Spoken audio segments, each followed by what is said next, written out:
इन्होंने पार्टी बनाई, पार्टी बनाते ही संदेश क्या दिया जींद में, अपने भाई को चुनाव लड़ाया। क्या जींद में कोई एक पार्टी का वर्कर नहीं था? क्या जींद के अंदर, अब मैं कह दूंगा प्रदीप अपनी टीस बोल रहा है, आप याद करो 2012 में जब नेता जेल में गए तो मैं प्रदेश अध्यक्ष था और दुष्यंत जी का तो उस टाइम पदार्पण हुआ था राजनीति, बिल्कुल हुआ था। तो आपके भाई ने पूरे हरियाणा के अंदर जिला स्तर से लेकर हल्का स्तर पर दुष्यंत जी के प्रोग्राम करवाए, उन्हें परिचित करवाया, सिस्टम करवाया, वर्कर से मिलवाया। ये देखिए नया नाटक शुरू होने वाला है कि हमारे पास तो 10 MLA थे, कह रहे थे दिग्विजय जी मैं तो राजधानी बढ़ा देता, बस 90 दे दो, 45 दे दो। भाई यार जमा बोले मान लिए, क्या समझ लिया है जींद की जनता छोड़ हरियाणा की जनता को क्या मान लिया? आपने लेना चाहिए था ना हरियाणा के अंदर कृषि मंत्रालय, आपने लिया क्या? टैक्स डिपार्टमेंट आपने लिया क्या? शराब का महकमा आपने लिया क्या? सारे वो महकमे लिए जिसमें जनता के अंदर एक मैसेज गया कि ये तो सारे माल के महकमे हैं, लेकिन कृषि में भाई की में था को नहीं। इन गरीब लोगों के माथा मारना पड़े रहे, इनकी सुनाई करनी पड़े रहे, इनकी बात को सुनना पड़े रहे। अब फिर लगे कहने कि एक टांग थी हमारे पास तो कुर्सी की, एक क्यों थी भाई? तो हम तो कुर्सी तड़ पकड़े खींच सको थे, लेकिन लालच ने कहीं ना कहीं आप लोगों की राजनीति पे एक ठप्पा लगाया। हमारे जैसे नौजवान जब मंचों में बोलते थे तो घड़ी दिखा दी जाती थी कहीं पब्लिक फेस ना बढ़ जाए। अरे तारा तो गुणगान गावा, तारे से शुरू करा, चौधरी देवीलाल से शुरू करके तुम्हारे पे खत्म करना। नमस्कार, इस वक्त जींद में है और प्रदीप गिल हमारे साथ है। प्रदीप गिल ने कई राजनीतिक पार्टियों में अलग अलग पदों पे, प्रदेश लेवल के पदों पे काम किया है। जींद की तैयारी में 2024 में बड़ा गेम खेलने की तैयारी है। टीम इनकी जो है वो लगातार सक्रिय है, वो अपना काम कर रही है। युवा जब भी राजनीति में आते हैं तो वो बदलाव की बात करते हैं, कुछ जो कहते हैं कि राजनीति एक कीचड़ है, उस कीचड़ को हम साफ करेंगे। प्रदीप गिल युवा हैं, युवाओं में इनकी एक मजबूत पकड़ है। प्रदीप से मैं ये जानना चाहूंगा, प्रदीप अगर मौका मिलता तो बदलाव क्या करोगे? बदलाव की बात होती है हर बार, बदलाव क्या करोगे? और जींद को तो राजधानी भी बोलते हैं लोग। देखिए जींद को हमेशा लोगों ने ठगने का काम किया और बड़े बड़े चेहरे बनाए इस जींद ने, लेकिन आज तक शिक्षा के क्षेत्र में भी पिछड़ा रहा, चिकित्सा के क्षेत्र में भी पिछड़ा रहा। इत्तेफाक से आप जिस दिन आए हो यहाँ बूंदाबांदी काफ़ी अच्छी रही है। आप देख लो, किसी भी आप सरकारी ऑफिस या सरकारी प्रांगण में चले जाओ या आप जो है ना व्यापारिक प्रतिष्ठानों या कहीं मार्केट के अंदर चले जाओ तो आज सीवरेज लबालब भरे पड़ी है। बिल्कुल। और पानी और सड़कों की वो हालात है कि सड़कों में गड्ढे मिलेंगे, सड़कें नहीं है। तो इस प्रकार से यहाँ तो बहुत चेंजेस की ज़रूरत है। अगर मैं बताऊँगा तो लंबा समय लग जाएगा, लेकिन ब्लूप्रिंट वो है जो इनमें से नेता के पास किसी के पास नहीं है। आज मूलभूत ज़रूरतों के लिए जींद लड़ रहा है, लेकिन हम ये प्राथमिकता लेकर के चलेंगे कि उन सभी मूलभूत, क्योंकि मेरी आपको एक बात बता दूं कि मेरी कोई राजनीतिक पृष्ठभूमि नहीं थी। मैं काम परिवार से हूँ, मुझे गली की प्रॉब्लम का भी पता है, गाँव की प्रॉब्लम का भी पता है, नौजवान की टीस का भी पता है और कर्मचारी की प्रॉब्लम्स का भी पता है। मेरे पिताजी कर्मचारी थे, तो किसान के परिवार में मेरा जन्म हुआ, तो इन सारी चीज़ों के साथ में जुड़ा हुआ हूँ। तो मेरे पास तो बहुत सारी एजेंडे हैं जिन पर हम काम करेंगे। 2024 की तैयारी जो है वो आपने शुरू कर ली है, रिस्पॉन्स लोगों का किस तरह का है? देखिए तैयारियां तो लगातार, मैं लगभग 14 साल से तो एक्टिव पॉलिटिक्स में हूँ, लेकिन कहीं न कहीं कई बार जो अनदेखियाँ हो जाती हैं टिकटों के वितरण में, कई बार हम लोग एक आम परिवार से हैं इसलिए कई बार वो चीज़ें नहीं मिल पाई, लेकिन प्रयास है इस बार की कुछ डिफरेंट करें। और तैयारी इस कदर है कि 186 बूथ हैं जींद के, 186 बूथों पर 10 नौजवान कम से कम मेरे साथ मैंने जोड़ लिए हैं, जो कि लगभग 1860 की स्ट्रेंथ है। और उसके साथ साथ पूरे हल्के में जो हर जाति हर वर्ग में मेरा जो अपना प्यार प्रेम है, क्योंकि लंबे समय से मैं सक्रिय हूँ, तो वो सारी तैयारियां बूथ स्तर की कमेटियों से लेकर सारी हमने पूरी कर रखी है। टिकट वितरण में अनदेखी की बात की, अगर वो कांग्रेस में होगी फिर क्या होगा? देखिए पीछे भी हो गई थी वो तो, लेकिन कांग्रेस तो देखो जिस पार्टी में है उसके लिए तो निष्ठावान रहे हैं। मेरी लड़ाई है कुछ घरानों के खिलाफ, क्योंकि इस जींद में बड़े बड़े चेहरे बनाए, वित्त मंत्रालय से लेकर के कैबिनेट मंत्री तक लोग बने, वो कोई भी हो सकते हैं। मैं आज सिर्फ गुनहगार उन्हें मानता हूँ, ना जींद की जनता गुनहगार है, ना आम जो राजनीति कर रहे मेरे जैसे नौजवान जिम्मेवार हैं। किसी आम चेहरों को अगर टिकटें मिलती हैं तो बहुत अच्छी बात है, लेकिन अगर वही पुरानी पिक्चरें, पिटी पिक्चरें जिन्होंने जींद को जो है पीछे धकेलने का काम किया है वो हुआ तो शायद हमें भी मैदान में कूदना पड़े। अगर कांग्रेस पार्टी किसी घराने में चली गई तो प्रदीप बगावत कर देगा? देखिए बगावत की बात नहीं है, वो अक्सर यू नो दैट कि आपको पता ही है, मैंने पीछे भी जो है जब 2019 में हुड्डा साहब ने लोकसभा लड़ा तो उस टाइम मैंने निष्ठा से पार्टी को ज्वाइन किया, हुड्डा साहब के लिए काम किया उसके बाद उन्होंने टिकट दिया जिसको, उसके लिए काम किया, लेकिन रिजल्ट्स काफ़ी विपरीत रहे। मैं हुड्डा साहब की बात पे, एक बात पे बहुत अहम ध्यान दिए बैठा हूँ कि उन्होंने कहा कि सर्वे के आधार पर टिकटें मिलेंगी। तो सर्वे हुआ तो फिर जींद बोलेगा, सर्वे हुआ तो जींद प्रदीप बोलेगा, जींद बोलेगा, जींद बोलेगा, प्रदीप बोलेगा, पक्का बोलेगा। अच्छा, सरकार जो है पब्लिक के बीच में जा रही हो, समस्याएं जो है जनता आपके सामने रख रही है, लेकिन सरकार बड़े बड़े दावे कर रही है, फिर वो दावे कहाँ टिकते हैं, वो बातें कहाँ से जन्म ले लेती हर रोज हैं? अगर आप मेरे फेसबुक पेज पे जाओगे तो हर रोज मैं एक वार्ड की एक समस्या उठा रहा हूँ। डेली हमारी टीम जा रही है, वहाँ की वीडियो कैप्चर कर रही है। हम विधायक को खुले तौर पर निमंत्रण दे रहे हैं। हम ये नहीं कह रहे कि तेरी खिलाफत कर रहे हैं, हम कह रहे हैं कि आ और देख। आप आए दिन आप लोग कह रहे हो कि हमने जींद का कायाकल्प कर दिया, जींद में आज हमने ये काम कर दिया। हम कब खिलाफत कर रहे हैं? हम तो कह रहे हैं आ जाओ, आप वार्ड नंबर 31 में चलिए, आप ओम नगर में चलिए। जिन जिन की वीडियो हमने दी है वो दी है जहाँ बद से बदतर नरक जैसा जीवन लोग जी रहे हैं। पानी सीवरेज का पानी के पीने के पानी के साथ मिक्स है। कहीं सीवरेज इस कदर घरों में नीचे नीचे जो है ना सीवरेज फूट गया है कि दीवारें ढहने को हो रही हैं, मकानों में त्रेड़ आ गई है। अभी सैनी मोहल्ला है हमारा ये, इसके पास जाकर के देखोगे जहाँ पर कई मकान ढहने के कगार पे हैं। एक आदमी जब मकान बनाता है डियर, वो अपने जीवन में अपना पेट काट करके मकान बना पाता है, मुश्किल से एक छत खड़ी कर पाता है। ये सरकार कह तो रही है हमने गरीब के लिए काम करे, लेकिन गरीब तो आज मर रहा है।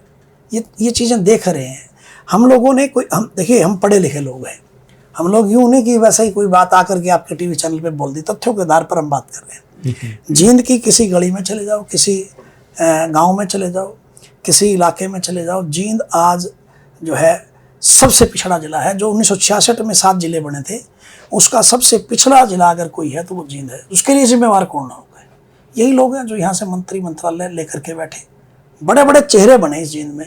हरियाणा प्रदेश के आप जैसे लोग, जैसे अभी आप बाहर से आए थे, आपने बताया कि हरियाणा को तो जींद की राजधानी, हरियाणा की राजधानी माना जाता है, राजनीतिक राजधानी बना दी इसको। जल से जुलूस करो यहाँ और विकास करो कहीं और। इस चीज़ से हम बड़े खफा हैं। गठबंधन सरकार अभी पिछले 4 साल से चल रही है, इसकी बात कर लेते हैं। गठबंधन सरकार का कोई एक ऐसा काम जिसको प्रदीप के लिए कह देंगे बहुत अच्छा काम है, जींद का कुछ सुधार? देखिए, मेरे ख्याल में मैं फिर वही बात आ जाएगी। सरकारें रोड बनाती है, बनाने भी चाहिए। सरकारें कॉलेजेस बनाती है, बनाने भी चाहिए। इस जींद में अगर बात करूं, हुड्डा साहब के टाइम में यूनिवर्सिटी बनी, आज वहाँ भी रिक्त पद पड़े हैं या टेम्परेरी लेक्चरर लगा दिया आपने। डॉक्टर हैं, क्या नाम, यहाँ पर मेडिकल की 200 बेड का अपग्रेड करके गए वो। उसके अंदर आज डॉक्टरों की इतनी बड़ी किल्लत है, क्योंकि कोई भी सरकारी हॉस्पिटल के अंदर अगर पूर्ण रूप से आपको स्टाफ मिल जाए तो आपको प्राइवेट हॉस्पिटलों में जाने की ज़रूरत नहीं पड़ेगी। मशीनें ICT स्कैन की वो भी बंद पड़ी हैं। तो हालात इस प्रकार के हैं कि कोई काम इन्होंने किया नहीं, अपनी जेब में भरने का काम किया। यहाँ पर तो इतना भी हुआ मोहित कि मिड्डा साहब और पूर्व की चेयरपर्सन जो इससे पहले थी चुनी गई थी, वो भी बीजेपी की थी। खुले तौर पर, खुले मंचों पर लूट और खसोट की जो है ना उनके बीच में ऑडियो वायरल भी हुई है। और लड़ाई थी बड़े लेवल पे कि वो लोग हर रोज़ मंच पे आकर के लड़ते थे, और वो सब था बंटवारे का।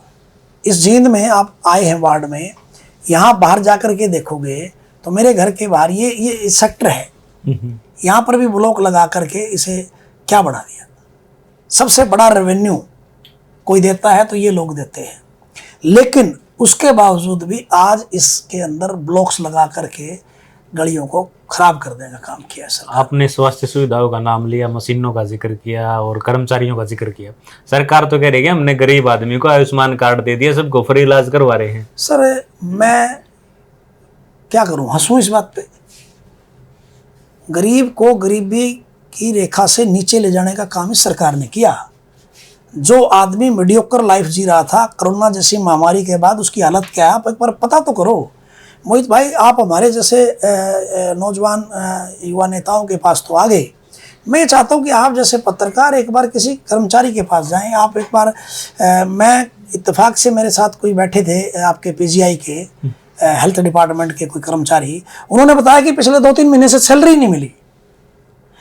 अगर मैं बात करूं तो आप जाकर के पता करो उस व्यापारी से जो कोरोना के अंदर जिसने लोन ले रखा था और उसकी दुकान का शटर बंद हो गया, लोन की मार पड़ती चली गई, बढ़ती चली गई। आज वो लोन भरने की कगार पर नहीं है, वो लोन का डिफॉल्टर हो चुका है। और किसान तो सबने मारा। किसान के अंदर तो ऐसी हालात हो गई है कि आज कर्ज तो उससे उतरेगा ही नहीं। सरकार तो कह रही 2022 में हमने आय दोगुनी कर दी, आप किसान की मार की बात भाई साहब अपनी कर ली ना, तो आय दोगुनी, अपनी तो 200 गुना कर ली। अगर आंकड़े नहीं बोल रहे बात तो सरकार, देखो भाई साहब, मैं इस मंच पे आकर के कुछ भी बोल दूं, तथ्य क्या बोलते हैं इस पे लोग जाएंगे और जाना चाहिए। मैं ये नहीं कह रहा भाई मैं बरगला रहा हूं तो मेरी बात को अवॉइड करो, लेकिन अगर रील में नहीं, रील और रियल में भी फर्क है, बिल्कुल दिन रात का फर्क है। रील तो कोई भी बना देगा, रियल में आपको जांचना चाहिए कि रियल में हुआ क्या है। इस देश में, इस हरियाणा प्रदेश में, इस जनता में इतना बड़ा रोष है कि आज अगर चुनाव हो जाए तो इन्हें लोग चलता कर दें। अभी मैं जींद में एंट्री कर रहा था तो 2-3 बड़े बड़े होर्डिंग देखे, आपने गरीबी का जिक्र किया, उसके ऊपर लिख रखा था प्रति व्यक्ति आय हरियाणा में 2,96,635 रुपए। जिसकी प्रति व्यक्ति आय इतनी है वो गरीब कैसे होगा? यहाँ जितने ये सरकार कह रही है। यहाँ जितने नौजवान बैठे हैं, इक्का दुक्का का छोड़कर अगर किसी की आय हो तो मैं गारंटी लेता हूँ मैं राजनीति छोड़ दूंगा। फिर सरकारी आंकड़ों को जन्म कहाँ से देती सर है? जन्म का बोले काका भाई अपनी काका लिखनिया कहीं नहीं है ये आंकड़े। अगर मैं बात करूं तो देश के अंदर अगर कभी नंबर 1 हरियाणा होता था तो आज उसको पिछड़ा हरियाणा बनाने में सबसे बड़ा योगदान इस सरकार ने दिया है। कितने रोजगार दिए सरकार ने, श्वेत पत्र जारी कर दो ना, ये कौन मना कर रहा है इनको। नंबर 1 हरियाणा आप कब देखते थे? सर कहीं ना कहीं देखो, मैं ये नहीं कह रहा कि मैं उस पक्ष में हूँ आज, परंतु उस वक्त में किसान की फसल का एक एक दाना खरीदा गया हुड्डा साहब के राज में।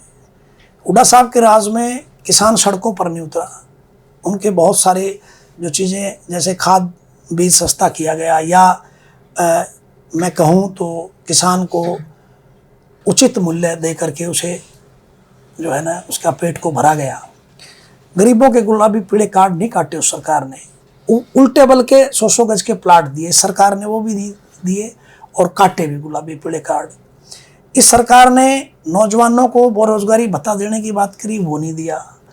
आज तो इससे बड़ा उदाहरण क्या होगा यार, आप एमए पास हो, ठेकेदारी प्रथा लाके खड़ी कर दी। एक ठेकेदार 10वीं पास वाला एमए पास को नौकरी दे रहा है, और कौन सी नौकरी दे रहा है वो कह रहा है कि तू ये काम कर, इसके बदले में तेरे को 700 रुपये दूंगा, या इसके बदले में तुझे 7,000 रुपये दूंगा।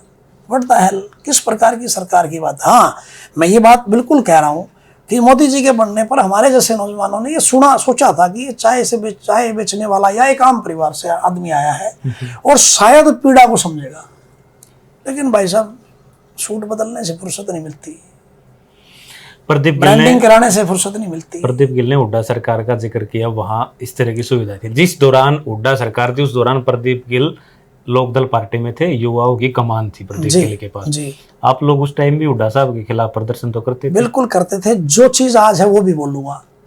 हमारे लिए उस वक्त लास्ट सरकार का जो टाइम आया जब हुड्डा साहब ने कुछ काम हमारे को दिए, जैसे यूनिवर्सिटी दी, हमारे को मेडिकल कॉलेज दिया, हमारे को ये दिया क्या बोलते हैं स्टेडियम दिया, 200 बेड का अपग्रेड किया, लड़कियों का कॉलेज बनाया।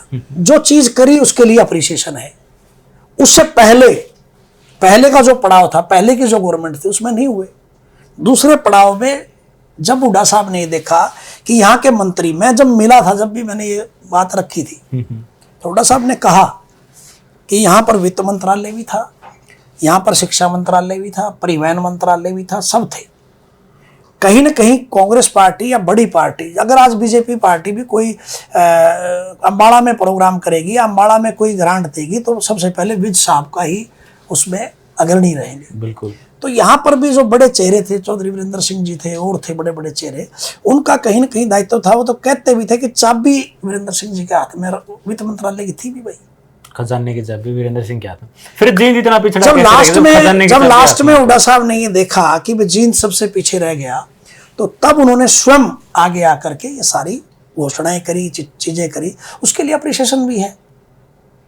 आज मुझे पता लग रहा है इस बात का कि मेरी बेटी या मेरी बहन या हमारी गांव से चलने वाली बेटी जो रोहतक नहीं जा सकती थी, घर वाले घर बिठा लेते थे, या कुरुक्षेत्र नहीं जा सकती थी, आज यूनिवर्सिटी में पढ़ रही है वो।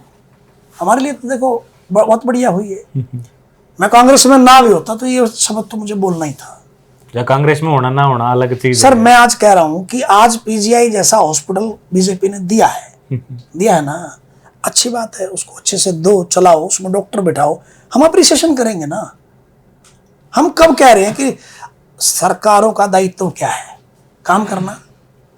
चलो, रोजगार जब मिलता है, जब पहले सबसे पहले शिक्षा और चिकित्सा चाहिए, दोनों में कमजोर है सरकार। हुड्डा साहब के साथ शाम टाइम में कितनी यूनिवर्सिटियां बनी। इस सरकार ने एक यूनिवर्सिटी बनाई क्या? आप बता दो, आप हर एक क्षेत्र में जाते हो। इस सरकार ने एक एम्स जैसा हॉस्पिटल कोई बनाया क्या? अब ये जो बन रहा है, मैं तो अप्रिसिएशन करता हूं इसका कि भाई हाँ, एक शुरुआत हुई है एक चीज की, ये बढ़िया है। अब इसमें भी हम बाट जोएंगे कि बाहर के जो है ना, गुजरात से आके लोग अपॉइंट होंगे या हरियाणा के युवाओं को प्राथमिकता दी जाएगी, ये भी बड़ा मुद्दा है। ये तो दुष्यंत ने कहा 75%, एक भी दिखा दो भाई। मैं कह रहा हूं आप चलो आज होंडा के अंदर, कोरोना के अंदर मेरे खुद जानकार राजुद्दीन है लड़का, जो 18 साल, तथ्यों में बोल रहा हूं मैं, 18 साल होंडा में सर्विस करता था और शॉर्ट लिस्टेड करके तक से उसने निकाल दिया होंडा ने। आप दिलवाने की बात कर रहे हो। लगभग 3000 युवाओं को नौकरियों से हाथ धोना पड़ा होंडा और हीरो जैसी कंपनियों से, मारुति जैसी कंपनियों से। अभी जींद की बात करते हैं। पिछले दिनों ओलावृष्टि हुई थी जी। किसानों की फसलें खराब हुई थी जी। सरकार ने चंडीगढ़ में बैठ के कह दिया, डिप्टी साहब भी साथ में बैठे थे, कि 181 करोड़ रुपए किसानों के डायरेक्ट खातों में डाले। आप लोग जा रहे हो किसानों के पास, मिला किसी को मुआवजा? कहीं कुछ कह लो यार, ये टीवी चैनल पे बोलना आसान है, लेकिन तथ्यों पे बात करें तो हमने उसी टाइम मैंने ट्वीट किया था, पोर्टल बंद हो गया था इनका। जब तक हम किसान को ये बता पाते कि ऐसे ऐसे आप रजिस्ट्रेशन कर लो, इतने में तो इन्होंने पोर्टल बंद। अरे पोर्टल जब बना दिया और एक डेट दे दी, उसके बावजूद भी तुम उसको, अच्छा डेट भी किस लिए भाई? लास्ट किसान भी उस पे पोर्टल पे दर्ज कर ले, ऐसा क्या था कि उसको बंद करना पड़ा? ये कहने लगे कि बंद हो गया अब तो पोर्टल। क्यों बंद हो गया भाई? फिर मनसा क्या है सरकार? मनसा क्या है सरकार की? सरकार की मनसा ये है, लॉलीपॉप दो और बात खत्म करो, इनको पोर्टलों के चक्कर में घुमाए रखो। अब मेरे से एक साथी कहने लगा, इसका मतलब आप नहीं, मैं किसी और की देख रहा था, उसने कहा कि जी आप क्या चाहते हो कि किसान अनपढ़ रहे? अरे हम कब कह रहे हैं किसान अनपढ़ रहे, लेकिन किसान को इतना मौका तो दे दो कि वो सरल केंद्र पे जा करके जब तक वो चीज को समझे, जब तक आपने पोर्टल बंद कर दिया। इन सारी चीजों से हटके एक बात पे और विचार करते हैं। आपने कहा आपका जन्म किसान परिवार में हुआ जी। क्या आपको लगता है कि, मतलब राजनीति से हटके बात है ये, लगता है आपको कि पोर्टलों की जरूरत है? जिस तरह से पहले जो सिस्टम था उस सिस्टम के हिसाब से नहीं सर, इजी करने के लिए अच्छी बात है, उसके लिए सुविधा दो भाई। आपके सेक्रेटरी क्या कर रहे हैं? ग्रामीण सेक्रेटरी जो है वो क्या कर रहे हैं? आपके पटवारी क्या कर रहे हैं? आप उन लोगों को टैब्स दे करके भेजो तो सही, वो करवाए खुद। किसान बेचारा इतने उसको पता लगता है न्यूज का, इतने वो पोर्टल बंद हो लेता तुम्हारा। मैं कभी भी गलत ऐसी चीजों का अपोज नहीं करता, हमें आगे बढ़ना है, डिजिटलाइज होना अच्छी बात है ना, हम होंगे, लेकिन डिजिटलाइज में आप उन चीजों को क्यों कर रहे हो कि वो लॉलीपॉप लगे? आज जो सरकार दावा कर रही है डिजिटल हरियाणा का, वो कहीं फिट है? सर कहाँ है? आप आज हमारी मेरे पास दिन में 2 केस 3 केस आते हैं। किस बात के आते हैं कि जी हमारा 9000 रुपये बिजली का बिल दिखाकर मेरी पेंशन काट दी। किसी भी सरकार ने पेंशन काटी है तो बताओ? चौधरी देवीलाल ने एक पेंशन बनाई थी गरीब के लिए, चाहे वो किसी जाति, किसी धर्म से, किसी मजहब से हो, उसका बेटा लग रहा हो, उसकी बेटी लग रही हो, वो कोई भी किसी भी चीज़ पे हो, कितनी उसकी ज़मीन हो। रीज़न क्या है? ये क्यों बनाई थी? वो देहात को जानते थे, वो गरीब को जानते थे। गरीब में क्या है कि एक मान लिया एक बेटा कल को अपने बाप को ना रखे, जमीन भी थियाले उससे, तो कम से कम 2500 पेंशन से वो अपना धोती कुर्ता, रोटी टुक्का, 2 मियाँ बीबी हैं तो वो उससे वहन तो कर लें, जी तो लें। इन्होंने सिर्फ इस बात के लिए बंद कर दी कि नहीं जी ऑलरेडी आपका तो 9000 बिजली का बिल आ गया, उसमें 3 भाई रहे उसका घर में, अलग अलग 3-3 हज़ार आ भी गया उसका। तो कहाँ से वो आदमी अमीर हो गया? अमीरी की बात ही कहाँ थी इस पेंशन में? तो ऐसे पोर्टल बना दिए इन्होंने। आप लोगों ने दुष्यंत दिग्विजय के साथ काम किया आपने, जी। आज वो पार्टी अलग होगी, गठबंधन में सत्ता में बैठे जी। उनकी तरफ से कोई एक ऐसा काम किया गया, प्रदीप गिल कह दे कि हाँ भाई हम एक साथ काम करते थे, उस टाइम वो विजन था और वो विजन आज कुछ पूरा हुआ? सच बता रहा हूं आत्मा से, दुष्यंत को मैं कहीं न कहीं एक समय ऐसा था कि यूथ का आइडियल मानने लगा। ऐसे नहीं कि मैं छोड़ गया इसलिए मना कर रहा हूँ। रीजन क्या था, जब हम उन्हें संसद में बोलते हुए देख रहे थे और वो जब किसान के लिए बोलते थे, मजदूर के लिए बोलते थे, कमेरे के लिए बोलते थे, तो ऐसा फील होता था कि एक नेता मिला है बड़ी सोच का। जैसे ही डिप्टी सीएम बने, मैंने तो पहले चैनल पे बोला था कि हम 2 साल समय देखते हैं कि कैसा काम करेंगे, हम तो प्रशंसा भी कर देंगे, हमारा क्या दुश्मन है भाई। लेकिन कुर्सी में, या तो देख मैं बैठा नहीं हूं आज तक इस कुर्सी पे, उसका है इस कुर्सी के अंदर इतना गंद है, या तो कि वो नौजवान जाकर के किस प्रकार से बदला। जो चाची ताइयों की चूल्हे पर बैठ करके रोटी खाया करता था बाजरे की और पलाथी मार के कच्चे आंगन में बैठा करता था, जब वही चाची ताइयां जाकर टिकरी बॉर्डर पे बैठी या सोनीपत बॉर्डर पे बैठी, तो मैंने कहा था टीवी चैनल पे, मेरे से पूछा किसी पत्रकार ने, आप जैसे नौजवान ने, कि जी आप क्या कहते हो, अजय सिंह कहते हैं कि मेरी जेब में इस्तीफा है। मैंने कहा था इस्तीफे की जरूरत नहीं है, वही चाची ताइयां हैं जिसके लिए आप कहते थे कि मैं चौधरी देवीलाल का वंशज हूं, मैं किसान का कमेरे का हितैषी हूं। आप जाइए, आप इस बिल के बारे में उन्हें समझाइए, आप नौजवान हैं और जवान हैं, आप पढ़े लिखे हैं। हमारे समाज में मैंने ऐसा देखा है, देहात में ऐसा देखा है कि हमारे अंदर ना दया भाव बहुत है, समाज के लोग माफ़ बहुत जल्दी करते हैं। तो वही चाची ताइयां थी, अगर आप जाके बैठ के उन्हें समझाते, हो सकता है आपका ये बढ़िया होता बिल, तो वो मान लेती, और नहीं तो वो आपको समझा देते, आप इस कुर्सी को छोड़ देते। मैं नहीं कह रहा कि मैं दुष्यंत को गलत मानता था, मैं दुष्यंत को संसद बना, मैं जब वो गए, मेरे सामने की बात है कि वो हर रोज होमवर्क करके वहाँ बोला करते थे। हमें लगा था कि कुछ डिफरेंट हरियाणा में होने वाला है, लेकिन डिफरेंट क्या हुआ, जमुना पार भेजने वाली बीजेपी को आपने हरियाणा में ही काबिज कर दिया। और किस प्रकार का गठजोड़ हुआ, क्या ये गठजोड़ हुआ, आपने लेना चाहिए था ना हरियाणा के अंदर कृषि मंत्रालय, आपने लिया क्या, टैक्स डिपार्टमेंट आपने लिया क्या, शराब का महकमा आपने लिया क्या, सारे वो महकमे लिए जिसमें जनता के अंदर एक मैसेज गया कि ये तो सारे माल के महकमे हैं जो कभी अभिमन्यु जी के पास होते थे। अगर कृषि महकमा आप लेते तो पता लगता कि किसान के बेटे ने चूज किया है, लेकिन कृषि में भाई कि मैं था को नहीं, और इन गरीब लोगों के माथा मारना पड़े रहे, इनकी सुनाई करनी पड़े रहे, इनकी बात को सुनना पड़े रहे। अब क्या हो गया कि मैं तो कृषि मंत्री था नहीं, या बात कहने की होगी, मेरी सुनाई नहीं करी। अब देखिए नया नाटक शुरू होने वाला है कि हमारे पास तो 10 MLA थे, कह रहे थे दिग्विजय जी मैं तो राजधानी बढ़ा देता, बस 90 होने दो, 45 होने दो।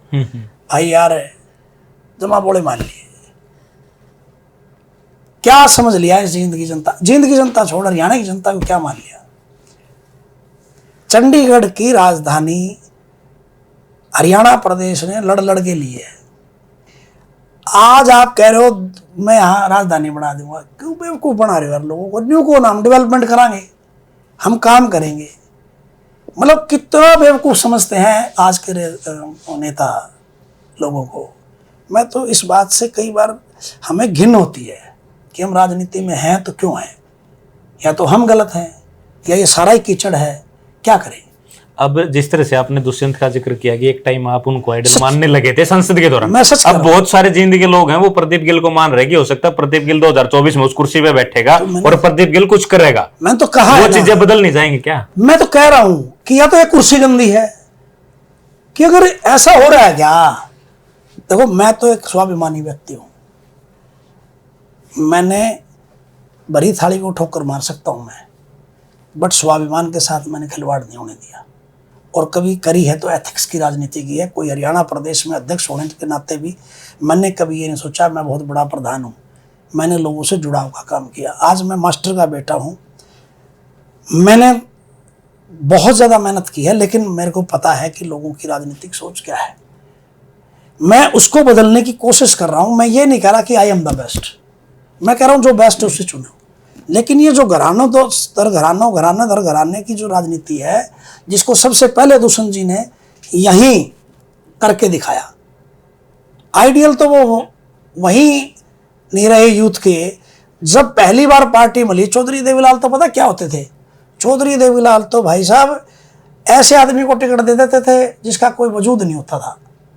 इन्होंने पार्टी बनाई, पार्टी बनाते ही संदेश क्या दिया जींद में? अपने भाई को चुनाव लड़ाया। क्या जींद में कोई एक पार्टी का वर्कर नहीं था? क्या जींद के अंदर, अब मैं कह दूंगा तो नहीं कह देंगे प्रदीप अपनी टीस बोल रहा है, मन तो फिर भी काम किया दिग्विजय जी के लिए। एक पत्रकार, बहुत सुलझा हुआ पत्रकार थे विनोद मेहता जी, उसकी अगर आपके पास कहीं वीडियो मिल जाए तो उनसे वो वीडियो निकलवा लेना, देखोगे तो उसमें बोला हुआ उन्होंने कि दुष्यंत जी आपकी सबसे बड़ी गलती ये थी कि इतनी बड़ी पार्टी का जन्म हुआ, एकदम से लोगों ने सर आँखों पे बिठाया और आपने पहले ही उसमें आपने ये दिखा दिया कि आप भी परिवारवाद की राजनीति से ऊपर नहीं है। दिया कि नहीं दिया अपने भाई को टिकट? क्या चाहिए था उस टाइम? एक मेरे अलावा कोई और बहुत सारे टिकटार्थी थे यहाँ, लेकिन आइडियल का मतलब क्या होता मेरे भाई? त्याग की मूर्ति थे चौधरी देवीलाल, उनका तो आप अभी कुछ भी नहीं है। अब जो जेजेपी छोड़ने का या पार्टी छोड़ने का जो सिस्टम था वो वहां से शुरू हुआ। जब दिग्विजय को चुनाव लड़वा दिया तो मन में आएगी परिवार की बात जेजेपी में भी चल पड़ी। ना, वहां तक भी हमने ये मान लिया, चलो पार्टी का आदमी चुनाव लड़ने आ गया, हमने मदद की। और मदद नहीं की, जिस वार्ड में मेरी वाइफ जो है ना जिला परिषद थी, वहां से 6700 वोटों से दिग्विजय जी जिता के निकाल रखे हमने खुद। उन्होंने दुष्यंत जी ने गले लगा करके ये कहा कि प्रदीप जी बधाई हो, आपके वार्ड से तो जीत हुई है। लेकिन हम लोगों ने जब उनकी रणनीति को बार बार देखा, मैंने कहा नहीं। उस दौरान तो जिक्र ये भी होता था कि प्रदीप जी रणनीति बनाने में साथ हैं सर, क्योंकि हरियाणा में कई जगह क्या होता नहीं था क्या? आप याद करो 2012 में जब नेता जेल में गए तो मैं प्रदेश अध्यक्ष था और दुष्यंत जी का तो उस टाइम पदार्पण हुआ था राजनीति में। बिल्कुल हुआ था। तो आपके भाई ने ही पूरे हरियाणा के अंदर जिला स्तर से लेके हल्का स्तर पर दुष्यंत जी के प्रोग्राम करवाए, उन्हें परिचित करवाया, सिस्टम करवाया, वर्कर से मिलवाया। ये वर्कर इस लेवल का है, ये वर्कर इस लेवल का है, ये आज जिला अध्यक्ष है, ये हल्का अध्यक्ष है, सारी जानकारियाँ दी, सारे काम करे। और इतना बड़ा तो नहीं था मैं रणनीतिकार तो, बट इतना जरूर था कि पार्टी के लिए निष्ठा से उनको सच्चाई बताने का काम किया। प्रदीप ने दुष्यंत को पार्लियामेंट में बैठाया, चंडीगढ़ की कुर्सी में भी कुछ योगदान रहा। नहीं, मेरा कोई योगदान नहीं भाई। लेकिन आज प्रदीप खुद इतना पिछड़ गया कि लड़ाई दोबारा 2024 की खुद लड़ना शुरू कर दिया। ना मैं इतना बड़ा था। योगदान तो था आपका। सुनो, वो तो एक वर्कर का भी था। ग्रामीण अंचल में बैठे हुए उस नौजवान वर्कर की कमान लेना अलग चीज है, वर्कर बन के चलना अलग चीज, दोनों में फर्क है। जो प्रदीप गिल को पूरे हरियाणा में 8 साल मदद करी जिन नौजवानों ने, जिन्होंने लोकदल को मजबूत किया, पार्टी को मजबूत किया, मैं उनकी वजह से मैं था और उनकी वजह से दुष्यंत या कोई भी पार्टी का जो है ना नेता चुनाव जीता है। बात रही कि मैं चुनाव की लड़ाई लड़ रहा हूँ या 24 की लड़ाई लड़ रहा हूँ, भाई ये इसमें कोई दुराई नहीं कि हम लोग वो लोग हैं जो राजनीति में कहीं ना कहीं एक सोच बना के तो आए हैं। आप आज पत्रकारिता में भी कोई सोच बना के तो चले ही है। मेरी भी एक सोच है कि मैं इलेक्टिव पॉलिटिक्स में आऊँ और कल को मेरे जिंद के लिए काम करूँ, क्योंकि ये ठग के चले जाते हैं हर बार। अब फिर लग गए कहने कि एक टांग थी हमारे पास तो कुर्सी की, एक क्यों थी भाई, तो हम तो कुर्सी तड़ पकड़ के खींच सको थे। लेकिन लालच ने कहीं ना कहीं आप लोगों की राजनीति पे एक ठप्पा लगाया। अच्छा भविष्य था आपका, फ्यूचर था आपका, लेकिन इन्फिनिटी कॉम्प्लेक्स ने आपको पीछे धकेला। हमारे जैसे नौजवान जब मंचों पे बोलते थे तो घड़ी दिखा दी जाती थी, कहीं पब्लिक फेस ना बन जाए। अरे तारा ही तो गुणगान गावा, तारे से शुरू करा, चौधरी देवीलाल से शुरू करके तुम्हारे पे खत्म करा।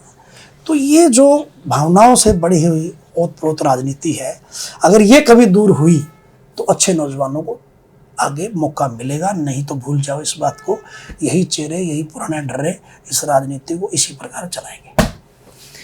प्रदीप गिल हैं, कई पार्टियों का राजनीतिक अनुभव है। लोकदल पार्टी में प्रदेश की कमान संभाली। जिस वक्त ओम प्रकाश चौटाला, अजय चौटाला जेल में गए थे, उस दौरान ये प्रदेश अध्यक्ष थे। कमान इनकी थी। दुष्यंत को सत्ता में पार्लियामेंट में काबिज करने वाले रणनीतिकारों में एक ये भी थे। फिर पार्टी का जो है जन्म हुआ दोबारा से जननायक जनता पार्टी का। दोबारा से फिर दिग्विजय जी ने जींद में बाई इलेक्शन लड़ा। लगभग 46,000 वोटें उन्होंने ली थी। इनके वार्ड से 6700 वोटों से वो जीत के गए थे। 38,000 वोट आई थी। 38,000 वोट आई थी। 46,000 38,000 वोट आई थी। फिर कोई बात हुई और कमान जो 2024 की थी या मुख्य धारा की राजनीति की बात आई तो भूपेंद्र सिंह हुड्डा के साथ जो सोनीपत का लोकसभा का चुनाव था उसमें कंधे से कंधा मिला के साथ दिया। और हमने जो सवाल पूछे, जींद की राजनीति की बात करें, हरियाणा की राजनीति की, उस सवाल का बड़ी बेबाकी से हर सवाल का जवाब दिया है। अगर आपका कोई सवाल है तो वो कमेंट बॉक्स में छोड़े। अगर आप वीडियो को शेयर करेंगे तो और लोग इस वीडियो के ऊपर अपनी प्रतिक्रिया जरूर देंगे। गिल साहब समय दिया, शुक्रिया, धन्यवाद। मोहित भाई।